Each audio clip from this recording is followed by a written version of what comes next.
नमस्कार, आप देख रहे हैं राजवार्ता और मैं हूं शिवम यादव।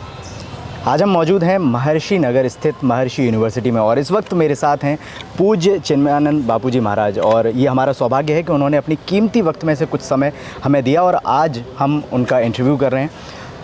स्वामी जी, सबसे पहले तो बहुत बहुत स्वागत है आपका महर्षि नगर में। जय श्री राम जी।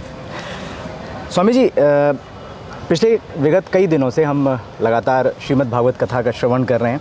ऐसे में अगर मैं आपसे पूछूं कि श्रीमद् भागवत कथा के आपके लिए क्या मायने हैं, क्या होगा? मैं तो एक ही बात कह सकता हूँ, मैंने दोनों ग्रंथों का अध्ययन किया है, रामचरितमानस और श्रीमद् भागवत। तो रामचरितमानस मेरी श्वास है और श्रीमद् भागवत मेरा प्राण है। मैं एक ही शब्द में परिचय देना चाहता हूँ, सर्वे वेदेतिहासाणाम सारम सारम समुद्धृतम। जो साधक, जो विद्यार्थी अन्य ग्रंथों का अध्ययन नहीं कर पाते हैं, यदि वो श्रीमद् भागवत का अध्ययन कर लेते हैं तो मैं समझता हूँ कि उसमें सब कुछ है जी। सारे उपनिषद भी हैं, वेदों की ऋचाएँ भी हैं और वेदांत का सार भी है। तो अद्भुत ग्रंथ है श्रीमद् भागवत जी। आज अगर हम देखें तो नई पीढ़ी कहीं ना कहीं हमारी वैदिक परंपरा से थोड़ा सा अनभिज्ञ है, वो उसके उतना करीब नहीं है। तो ऐसे में हम क्या कर सकते हैं, वो कौन कौन से तरीके हैं जिससे हम लोगों को वैदिक परंपरा के और निकट ला सकते हैं? मैं अक्सर एक बात कहता हूँ कि जब भी हम शास्त्रों से, साहित्य से दूर होते हैं जी, तो अपनी संस्कृति और संस्कारों से भी हम दूर चले जाते हैं। तो आज के युवा जगत को मैं लगातार प्रेरित करता रहता हूँ कि भले ही 10 मिनट ही सही, लेकिन उनको अपने शास्त्रों का अध्ययन ज़रूर करना चाहिए। और यदि डायरेक्ट हम शास्त्र का अध्ययन नहीं कर पाते हैं तो जो ऐसे कोई विद्वत जन हैं, कोई महापुरुष हैं, उनके सानिध्य में बैठकर, उनके चरणों में बैठ कर के कुछ जानने का प्रयास ज़रूर करना चाहिए। ज्ञान किसी भी दिशा का हो, किसी भी क्षेत्र का हो, कभी भी विफल नहीं होता है। और ये तो भारत संस्कृति की, भारतवर्ष की ये तो धरोहर है। तो वेदाध्ययन करने से ही हमको सब कुछ प्राप्त होता है। जैसे किसी भी इलेक्ट्रॉनिक वस्तु के साथ एक बुकलेट दी जाती है, उसको कैसे ऑपरेट किया जाए उसके लिए, तो मैं समझता हूँ कि जब मानव की संरचना हुई तो भगवान ने साथ में एक बुकलेट भी दिया। जो वेद है अपौरुषेय है, किसी भी पुरुष ने इसकी रचना नहीं की। तो मानव की जिंदगी कैसी हो, ये वेदों से बढ़िया और कोई ग्रंथ नहीं बता सकता है।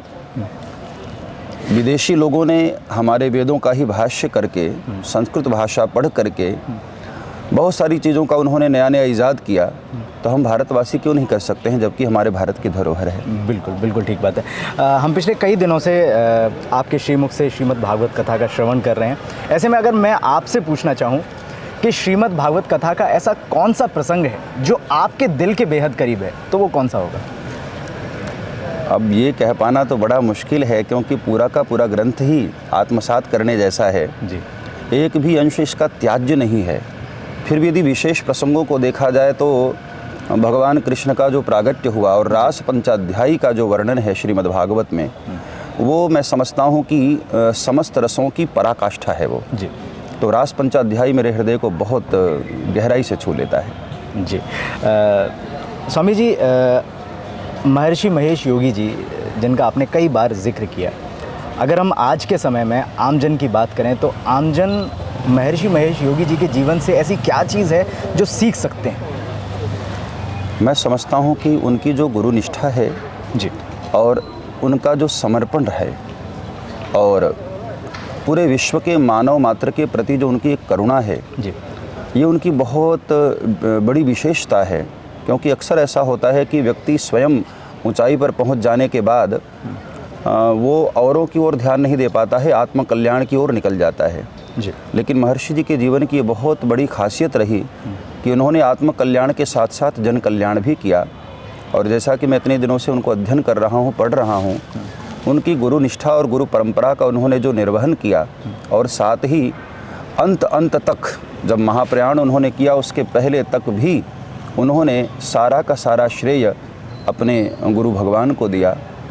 तो ये उनके जीवन की सबसे बड़ी प्रेरणा है कि कहीं भी कुछ भी यदि प्राप्त करना हो तो बगैर समर्पण के प्राप्त नहीं हो सकता है। व्यक्ति एक जगह समर्पित हो जाए तो उसको सर्वस्व प्राप्त हो जाता है। कोई ऐसी याद महर्षि महेश योगी जी से जुड़ी हुई जो आपके जहन में हो? मैंने पहले दिन कहा था कि जब मैं बहुत छोटा था, जी। 6-7 वर्ष का था, तो मेरे पिताजी और मेरे परिवार के लोग चाहते थे कि मैं महर्षि जी के पास जाऊं अध्ययन करने के लिए, वेदाध्ययन करने के लिए। लेकिन उस वक्त किसी कारणवश ये नहीं हो पाया संभव। और आज इतने वर्षों के अंतराल के बाद जब उसी परिसर में जहाँ महर्षि जी के चरण चिन्ह है, चरण धूलि है, वहाँ पर आने का सौभाग्य मिला, तो मैं समझता हूँ कि मेरे लिए बहुत बड़े सौभाग्य की बात है कि ऐसे महापुरुष के अचेतन संरक्षण में भी मैं भागवत का गान कर पा रहा हूँ। ये मेरे लिए सौभाग्य है। थोड़ा सा व्यक्तिगत अगर मैं सवाल पूछना चाहूँ तो क्या जी। आप आज्ञा देंगे? पूछ सकते हैं। आज हर कोई चिन्मयानंद बापू जी को एक कथावाचक के रूप में पहचानता है। अगर चिन्मयानंद बापू जी कथावाचक ना होते तो हम किस रूप में देखते? यदि मैं कथावाचक ना होता तो निश्चित है कि मैं विद्वता की लाइन में जाता, क्योंकि मेरा शुरू से जो मन था और जो मेरी रुचि थी वो स्वामी विवेकानंद की तरह शास्त्रों पर गहरी पकड़ बना करके और पूरी दुनिया में सनातन धर्म का प्रचार प्रसार करने का एक मेरा मन था। लेकिन बीच में, और उसी रास्ते में चल भी रहा था, मैंने व्याकरण से अध्ययन भी किया, पूर्व मध्यमा तक मैं जा पाया। लेकिन उसके बाद फिर गुरुदेव का आदेश हुआ कि कथा की ओर जाना है, तो मैं कथा की ओर मुड़ गया। बाकी तो परमात्मा ने, मुझे लगता है कि मुझे इसी सेवा के लिए धरती पर भेजा है। बिल्कुल। एक और चीज़ हम सभी ये जानते हैं कि आपने बहुत अल्प आयु में कथावाचन शुरू कर दिया था। करीब, अगर मुझे सही जान पड़ता है, तो आपने 14 वर्ष की आयु में पहली बार कथावाचन किया था। उस वक्त घर का माहौल किस तरह का था? कौन कौन लोग थे? और मतलब प्रेरणा कहाँ से मिली? मैं तो आम बच्चों की तरह, मैं भी घर परिवार में था। मेरे पिताजी, मेरी माताजी, सब पूरा भरा पूरा परिवार था। संतों की एक मंडली हमारे गांव में आई थी। छोटा सा गांव है हमारा, मिर्ज़ापुर के पास जी। तो उन संतों के साथ रहते रहते भक्ति में ऐसा मन लग गया। कहते हैं बचपन से ही जब हमारे पूर्व जन्म के संस्कार हमारे भीतर होते हैं तो वो संस्कार उछाल मारते रहते हैं। तो मैं बचपन से ही आम स्कूलों में न जा कर के मैं ज़्यादातर भक्ति पूजा पाठ में ही रहता था। मंदिर को सजाना, भगवान की आरती उतारना, हनुमान चालीसा गाना, रामायण का गान करना। लेकिन फिर कुछ संत महात्मा लोग मुझे मिले, तो पहली बार मुझे ये पता चला कि बच्चे भी सन्यासी हो सकते हैं। जी। तो इसलिए मैं उन्हीं संतों के साथ घर से निकल गया। और निश्चित है कि सभी लोग परेशान तो थे घर में, लेकिन मैंने किसी की परवाह नहीं की, क्योंकि 4 भाई थे। इसलिए मुझे लगा कि अकेले मेरे ऊपर जिम्मेदारी नहीं है, इसलिए मैं निकलना आसानी से मेरे लिए हो पाया। और उन्हीं संतों की प्रेरणा से फिर मैं भारत भ्रमण भी किया, और फिर अयोध्या में गुरुदेव से मुलाकात हुई, और फिर इस तरह से जीवन यात्रा हमारी आगे बढ़ी। मेरा एक आखिरी सवाल है स्वामी जी। हमने कई बार आपको कई मंचों से, न सिर्फ देश में बल्कि विदेशों में भी आपको कथावाचन करते हुए देखा है, लेकिन आपके स्वभाव में जो गंभीरता, जो ठहराव है, वो अद्भुत है। क्योंकि आज के समय में मैंने देखा है कई कथावाचक आडंबर करते हुए नज़र आते हैं, लेकिन वो ठहराव, वो गंभीरता, इसका स्रोत क्या है? ये परमात्मा की देन होती है। और जैसे जैसे शास्त्रों का अध्ययन होता है, सत्संग करता रहता है व्यक्ति, तो उसके भीतर स्वाभाविक रूप से जी गहराई आती जाती है और गंभीरता आती जाती है। मैं भी बाल्यकालिक अवस्था में बड़ा चंचल था, और मुझे लगता है कि मैं आम बच्चों से ज़्यादा ही चंचल था।